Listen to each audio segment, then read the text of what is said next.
به نظر شما عنکبوت یه غذا حساب میشه؟ دقیقاً منم میگم نمیشه. تازه بیشتر حال به هم زنه تا اشتها آور. شاید ناهار محبوب یه نفر برای ما معادل یه کابوس باشه، اما همه این غذاها که به نظر ما چندشاور و عجیب غریبه توی اقصا نقاط جهان لذیذ و خوشمزه به حساب میاد. تازه کلی هم طرفدار داره. من که فکر میکنم بعد از ساخت این ویدیو نتونم تا چند روز چیزی بخورم، چون شماره 1 این لیست به قدری چندشاور بود که حتی دیدن عکساش هم برای من عذاب بود، چه برسه به تصور خوردنش.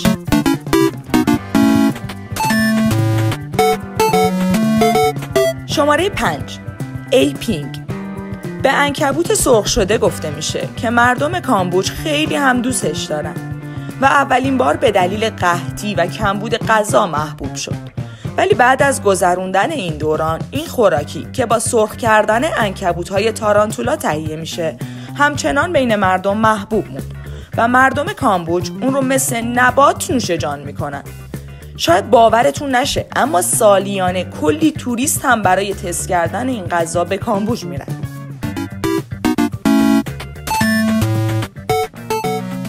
شماره 4 سوپ خفاش.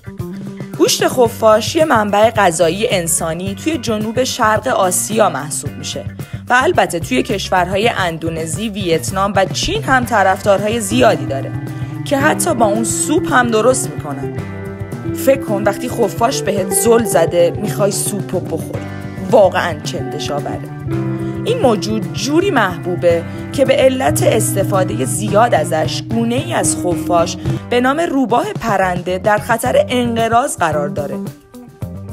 حتی شاید براتون جالب باشه بدونید این جونور مظنون اصلی شیوع ویروس کرونا هم هست.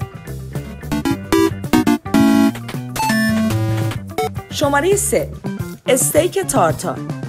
اگر این اسم جذاب رو توی منوی یک رستوران ایتالیایی دیدید، اصلاً اونو سفارش ندید، چون یه غذای گوشتیه که به صورت خام سرو میشه.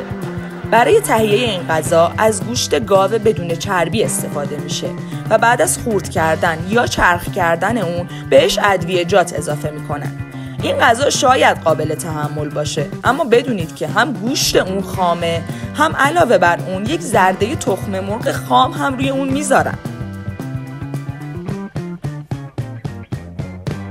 اگه تو هم حاضر نیستی اینا رو امتحان کنی، لایک و سابسکرایب یادت نره و بیا بریم 2 تا از غذاهایی که خوردن اونها واقعاً غیر انسانیه رو با هم ببینیم. شماره 2 ساناکجی. این غذای دریایی رتبه 2 چندشاورترین غذا رو توی دنیا داره و در کشورهای آسیای شرقی مخصوصاً کره جنوبی پر از طرفدار.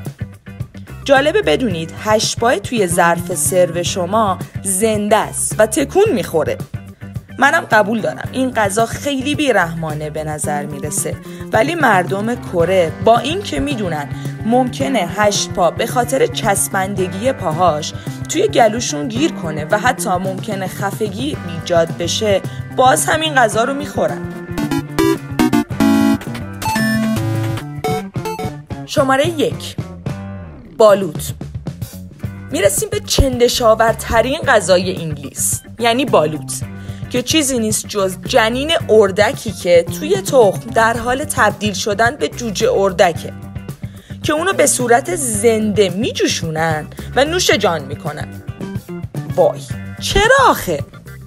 بالوت ایدئال در فیلیپین تخم اردک 17 روزه است، اما ویتنامی ها 19 تا 21 روزه رو ترجیح میدن. تازه یه غذای خیابانی بسیار پرطرفدار توی این کشورها به حساب میاد. فکر کنم باید به غذاهای لذیذ و البته پخته شده کشورمون بسنده کنیم و از اونا لذت ببریم. ممنونم که ویدیو رو لایک میکنی و توی کامنت ها نظرت راجع به این غذاها بهم میگی.